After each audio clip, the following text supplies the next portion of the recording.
بتایا تھا کہ آپ کو بچپن سے بتایا گیا کہ اشرف علی تھانوی نے اپنے ایک مرید کے کلمے کو انڈورس کیا تھا جب اس نے خط لکھا کہ میں نے خواب میں پڑھا ہے اور اس کے بعد بیداری میں بھی بے ساختہ میری زبان کے اوپر جاری ہے لا الہ الا اللہ اشرف علی تھانوی رسول اللہ نعوذ باللہ اور اللہم صلی علی نبینا اشرف علی استغفر اللہ. اور اس کے جواب میں اشرف تھانوی صاحب نے کہا تھا کوئی نہیں، اس واقعے میں تسلی ہے کہ تمہارا پیر متبع سنت ہے، جس کی طرف تم رجوع لاتے ہو نا وہ چونکہ نبی الاسلام کے راستے پر ہے اس لیے تم نے میرے نام کا کلمہ پڑھا. اس واقعے میں تسلی تھی، خواب نہیں سر، واقعہ، خواب پلس بیداری. پھر لوگ کہتے ہیں نہیں جی اس میں لکھا ہوا بے ساختہ تھا، وہ اسے ہوش نہیں تھی. سرکار ہم بابی کو نہیں کہہ رہے، بابے کو. جو بندہ ان کی چینل پہ جا کے باتوں کو سنے سب سے پہلے ایک کلپ وہ ضرور سنتا ہے. وہ کہتے ہیں دیوبندی مولوی اشرف علی تھانوی نے اپنے نام کا کلمہ پڑھوایا تھا اپنے مریدوں کو. اگر دیوبندی سچے ہیں تو اپنے پیر مولانا اشرف علی تھانوی کا رد کریں کہ اس نے اپنے نام کا کلمہ پڑھوایا لا الہ الا اللہ اشرف علی رسول اللہ استغفر اللہ الیاذ باللہ انا للہ و انا الیہ راجعون. میرے دوستو اس سے بڑا کذب اور جھوٹ اس دھرتی پہ نہیں ہے. اصل پتہ مسئلہ کیا ہے، اس پر وہ ساتھ ایک کتاب بھی دکھاتے رسالہ آل امداد. مولانا اب میں آپ کی خدمت میں ایک بات عرض کرتا ہوں. ہوا یہ تھا حضرت تھانوی رحمۃ اللہ تعالی علیہ نے مریدوں کو کہہ رکھا تھا کہ جو لوگ میرے پاس آ سکتے ہیں مہینے میں چکر لگائیں، اپنے احوال بتائیں، گناہوں سے معافی کا طریقہ سیکھیں، گناہ چھوڑنے کا طریقہ سیکھیں. اگر نہ آ سکیں تو مجھے خط کے ذریعے اپنے احوال بتا دیں تاکہ میں ان کے خطوط کے ذریعے ان کی رہنمائی کر پاؤں. کچھ مریدین آ جاتے، کچھ خطوط لکھتے، حضرت خطوط کے جوابات لکھواتے، یہ گناہ یوں چھوڑو، اچھا یہ اچھا کام ہو گیا، یہ برا ہو گیا، یہ یوں چلتا. ایک مرید نے گناہ معاف ہوئے، اس کے گناہ کی توبہ ہوئی، توبہ کا طریقہ سیکھا، گناہ چھوڑنے کا طریقہ، نیکی پر مضبوط رہنے کا طریقہ، سب کچھ سیکھا اور سمجھا. جب اس بندے کو ایک اچھا ماحول ملا تو اس نے خواب دیکھا ایک دن. اب توجہ رکھنا، وہ خواب میں کہہ رہا ہے لا الہ الا اللہ اشرف علی رسول اللہ. خواب میں کہہ رہا ہے اور بار بار کہہ رہا ہے. تو بندہ اٹھ کے بیٹھ گیا. جب اٹھا تو وہ جان پہ کپ کپی ہے کہ یار کیا ہو گیا میرے ساتھ، میں کیا کلمہ پڑھ رہا ہوں، کیا بات ہو گئی ہے، مجھے تو لا الہ الا اللہ محمد رسول اللہ پڑھنا چاہیے، یہ میرے ساتھ عجیب معاملہ ہو گیا. اٹھا، بے اختیاری کی کیفیت اس پر طے تھی، زبان پہ لرزہ، ہاتھ پہ لرزہ، دل پہ کپ کپاہٹ، وہ یوں کپ کپی تاریخ. وہ پڑھتا کچھ اور ہے، زبان سے نکلتا کچھ اور ہے. جیسے لرزے والا ہوتا ہے نا، اس کے ہاتھ ہلتے رہتے، اس کے اختیار پہ نہیں ہوتا. اس کی زبان بے اختیار چل رہی ہے، کہتا کچھ اور ہے، نکلتا کچھ اور ہے. ایسا بندہ منہ سے طلاق بھی نکال لینا اس کیفیت میں علماء عدم وقوع کا فتویٰ دیتے ہیں. وہ زبان اس کے اختیار پہ بھی نہیں ہے، لرزہ طاری ہے، لیکن ہو سچا، جھوٹ نہ بولے اس پر. تو میرے دوستو اب یہ حال ہے اس کا. اسی اسنا میں اس نے کہا چلو میں رسول اللہ صلی اللہ علیہ وسلم پر درود پاک پڑھوں. وہ پڑھتے اللہم صلی علی محمد وعلی آل محمد کما صلی، یوں پڑھنے لگتا ہے، اس کے منہ سے نکلتا ہے اللہم صلی علی اشرف علی. پھر پریشان، استغفار شروع، توبہ. بڑا یہ بیچارہ بہت پریشان ہے، کر نہیں سکتا جو کرنا چاہتا ہے. اس نے آخر میں کچھ دنوں بعد یہ کیفیت جاتی رہی تو اس نے یہی خط حضرت تھانوی کو لکھا. اب یہ مسئلہ خواب کا ہے اور خواب کی تعبیر کا ہے، نمبر ایک. نمبر دو، لرزہ طاری ہے اور بے اختیار ہے. حضرت تھانوی رحمۃ اللہ تعبیر میں امام التعبیر معبرین کو پڑھے ہوئے تھے، تعبیر کے علم اور فن سے واقف تھے اور تعبیر کے معاملات کو کما حق کو جانتے اور سمجھتے تھے. آپ کو پتہ ہو تعبیر کا فن بڑا مشکل فن ہے، ہر بندے کی بس کی بات نہیں ہے.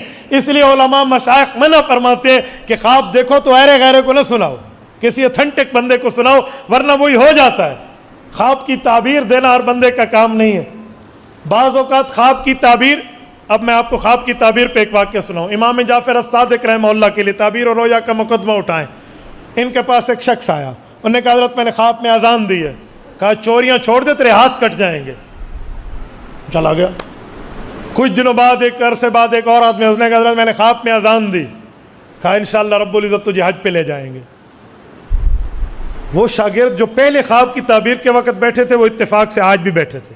اور انہوں نے کہا استاد جی مسئلہ کی ہو گیا. وہ بیچارہ یہی خواب دیکھ کر آیا تھا. آپ اولاد رسول آل علی ہیں, آپ سے تعبیر پوچھی, آپ نے فرمایا تیرے ہاتھ کٹیں گے, چور ہے, بھاگ جا. اور یہی خواب اس بندے نے دیکھا. آپ نے کہا اللہ تجھے حج پہ لے جائے گا. حضرت کوئی علمی کی نقطے کی کوئی بات ہے تو ہمیں بھی پڑھا دے, ہمیں بھی سمجھا دے. حضرت نے فرمایا بہت بڑی بات ہے. انہوں نے کہا کیا؟ کہا قرآن کریم میں اذان کا ذکر 2 موقعوں پر بڑا عجیب آیا. اذن مؤذن ایتھا العیر انکم لسارقون. ایک اذان کا لفظ چوروں کے لیے آیا ہے جو بددین لوگ تھے, دنیا دار تھے, دیندار نہیں تھے. اور ایک اذن فی الناس الحج, ایک اذان کا لفظ نیکوکاروں کے لیے حج کا آیا ہے. وہ جو پہلا آیا تھا اس کا ہیلیا ہولیا یاد ہے کیا تھا؟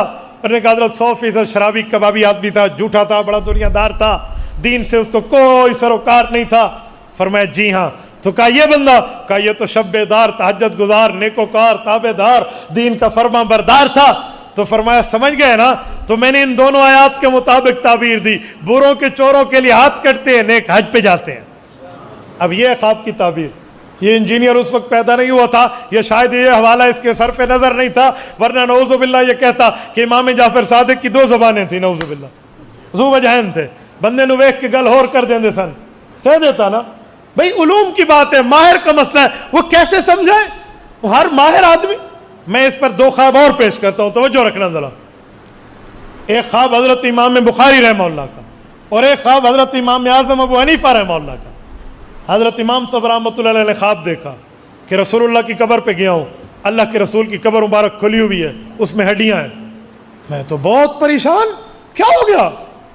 امت مسلمہ کا عقیدہ رسول اللہ صلی اللہ علیہ وسلم کی قبر مبارک میں حیات النبی کا ہے. آقا نامدار قبر مطہر میں جسم سلامت کے ساتھ زندہ تشریف فرما ہے. عند القبر سلام پڑھو, حضور پاک سنتے ہیں, دور سے پڑھو, رب کے فرشتے لے جاتے ہیں. اور یہ میں کیا دیکھ رہا ہوں؟ بہت پریشان ہوئے.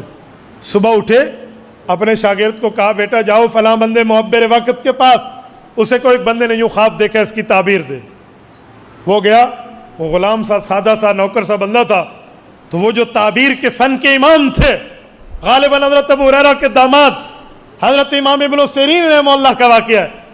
تو انہوں نے کہا جی ایک بندے نے خواب دیکھا. تو انہوں نے فرمایا کم از کم تو نے تو نہیں دیکھا, وہ جو بندہ لے کر. اب بتائیں یہ غالب الغیب ہے, علم غیب اللہ کے ہاتھ میں.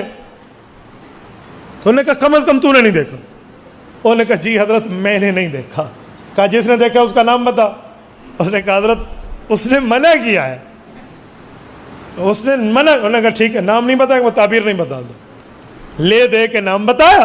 تو انہوں نے کہا جی بالکل واقعی امام ابو حنیفہ یہ خواب دیکھ سکتا ہے. کہا وہ کیا؟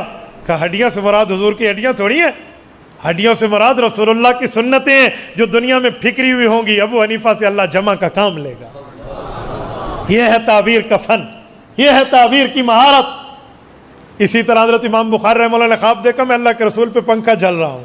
یوں امام بخاری رحمۃ اللہ علیہ فرماتے ہیں میں تو بہت پریشان ہو گیا کہ پنکھا اس پہ جلتے ہیں جس پر تو مکھیاں بیٹھے. رسول اللہ کی ذات اقدس سے تو اس سے پاک چیز ہے, تو یہ کیا معاملہ؟ معبرین نے کیا تعبیر دی؟ فرمایا جو غلط باتیں حضور کی طرف منسوب ہوں گی اللہ آپ سے کام لے گا, آپ وہ حضور کی ذات سے دور کر دو گے. یہ ہے تعبیر کا فن. حضرت تھانوی علوم تعبیر کے فن سے واقف تھے, فنون تعبیر سے واقف تھے. حضرت تھانوی سمجھ رہے تھے یہ جو اس کے منہ سے بات نکل رہی ہے نا, یہ خود نہیں کلمہ پڑھ رہا, یہ بے اختیار پڑھ رہا ہے, اور ہے بھی خواب. حضرت تھانوی رحمۃ اللہ علیہ نے اسے لکھا کہ تیرا شیخ جس سے تو اپنی اصلاح کروا رہا ہے, گناہ چھڑوا رہا ہے, جو تجھے نیکیوں کی ترغیب دے رہا ہے, یہ تجھے اشارہ دیا جا رہا ہے کہ وہ حضور کی سنت کا پیروکار ہے. بھائی یہ بات ہے. انجینئر صاحب نے حاشیہ کیا چڑھا, دیوبندیوں نے اپنے نام کا کلمہ پڑھوایا, دیوبندیوں کے بابے اپنے نام کے کلمے پڑھواتے ہیں, اور ہمارا نوجوان جو صرف یوٹیوبر ہے بس اسے کوئی نہیں پتہ دین کے, اس نے فضائل اعمال کے 2 صفحے بھی نہیں پڑھے ہوں گے, باقی حدیث تو دور رہی, اردو کی حدیث کی کتاب کا نام لے رہا ہوں, 2 صفحے بھی نہیں پڑھے ہوں گے. یہ بیچارہ پریشان ہو کے کیا کہے گا؟ واقعی بات تو ٹھیک ہے. حضرت تھانوی کو چاہیے اس کو کہتے ہو استغفار کر, اوے توبہ کر. کیوں کہتے توبہ کر؟ اس نے کوئی گناہ کیا ہے؟ خواب دیکھنا گناہ ہے؟ اگر خواب دیکھنا گناہ ہے تو پھر جسے احتلام ہوتا ہے اسے بھی کہا کر 100 رکعت تسبیح نفل کی پڑھ لو، وہ بھی کوئی چیز دیکھ کر احتلام ہوتا ہے نا. پھر جسے ہوتے اسے کو تسبیح چک تسبیح 2000 استغفر اللہ استغفر اللہ. دوسرے دن عوام مولویوں نے دس سے ہی نہیں کہ سن ہویا کچھ.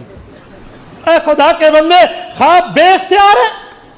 اگر بات یہ ہے ایک کوارا بندہ جا کر خواب دیکھے کہ مجھے اس انجینئر صاحب نے اپنی کسی عزیزہ کا رشتہ خواب میں دیا ہے، صبح اگر وہ دعویٰ کر دے تو آپ کیا کرو گے؟ پھر دے گا یہ سادے بندے، خواب ہے. تو حضرت تھانوی اسے کیوں کہتے بھی تو استغفار کر؟ خواب میں دیکھنا کوئی کفر ہے؟ اچھا کہتے نہیں، جاگتے وقت بھی وہ کہہ پڑھ رہا تھا. میں نے کہا آگے پڑھو. وہ کہہ رہا تھا بے اختیار ہے حضرت، میری زبان سے خود بخود نکل رہا ہے، میں نہیں چاہتا وہ نکلے، میں تو نہیں چاہتا وہ نکلے میرے منہ سے. بولیے بے اختیار نکل رہا ہے. اور جہاں بے اختیار نکلے، اختیار نہ ہو، وہ تو خود ٹھیک کرنا چاہتا ہے، تو اسے کیوں کہا جائے بھی تو ٹھیک کر؟ وہ تو خود ٹھیک پڑھنا چاہتا ہے. یا تو وہ کہتا میں یہی پڑھوں گا، پھر اسے کہتے ہو توبہ استغفار کر. وہ تو خود دیندار ہے، وہ تو کہتے حضرت میں ٹھیک پڑھنا چاہتا ہوں، ٹھیک نہیں نکلتا، تو اسے پھر کیوں کہو ٹھیک پڑھ؟ یہ تو وہی حال ہے، ایک بندہ نماز پڑھ رہا ہوں، ہم کہیں نماز پڑھ، وہ تو پہلے پڑھ رہا ہے. بھائی وہ تو ٹھیک پہلے پڑھنا چاہ رہا ہے، تو الٹا ہم کہیں. اچھا اگلی بات، انجینئر صاحب اگر آپ نے علماء دیوبند پر ہاتھ صاف کیے ہیں کہ دیوبندی اپنے نام کا کلمہ پڑھواتے ہیں، تو ہری پور کے دوستو انصاف سے بتانا، اگر اس دھرتی پر انصاف کا خون نہیں ہوا تو آپ کی زبان بول کے مجھے بتائے، کلمہ پوری زندگی میں ایک بار پڑھنا ہوتا ہے یا ہر وقت ہم پڑھتے ہیں؟ ہر وقت پڑھتے ہیں یا نہیں پڑھتے؟ ہر وقت پڑھتے. حضرت تھانوی نے زندگی میں یہ ایک تعبیر دی اور تو نے الزام ٹھونک دیا دیوبندی کلمہ پڑھواتے ہیں. اگر یہ کلمہ ہوتا تو صبح شام پڑھنے کی بات کی جاتی، صبح شام یہی پڑھا جاتا، صبح شام یہی کہا جاتا. لیکن بڑی ہی افسوس، بڑے ہی امانت کے خون کرنے کا کام اس انجینئر نے کر دیا اور علماء کے عوام کے دماغ میں علماء دشمنی ڈال دی.